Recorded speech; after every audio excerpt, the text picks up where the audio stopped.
ঢাকা বিশ্ববিদ্যালয় কেন্দ্রীয় ছাত্র সংসদ ডাকসুর কার্যনির্বাহী পরিষদের প্রথম সভা অনুষ্ঠিত হয়েছে। সকালে উপাচার্যের অফিস সংলগ্ন একটি কক্ষে এই সভা হয়। এতে ডাকসুর নবনির্বাচিত VP Sadik Kayem, GS S M Farhad, AGS Mohiuddin Khan সহ কার্যনির্বাহী পরিষদের অন্যান্য সদস্যরা উপস্থিত ছিলেন। বিশ্ববিদ্যালয়ের অধ্যাপক নিয়াজ আহমেদ খান সভার সভাপতিত্ব করেন। সভা শেষে জানানো হয়, ঢাকা বিশ্ববিদ্যালয়ের সিনেট সদস্য হিসাবে 5 জন ছাত্র প্রতিনিধির নাম পাঠানো হয়েছে। তারা হলেন ডাকসুর VP Sadik Kayem, GS S M Farhad, AGS Mohiuddin Khan, সদস্যদের মধ্যে সর্বোচ্চ ভোট পাওয়া সাবিকুন নাহার তামান্না ও পরিবহন সম্পাদক আসিফ আবদুল্লাহ।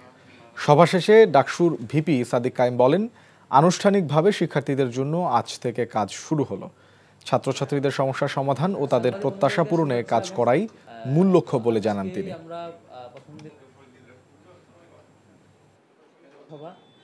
আপনারা জানেন ডাকসু নির্বাচন ফলাফল ঘোষণা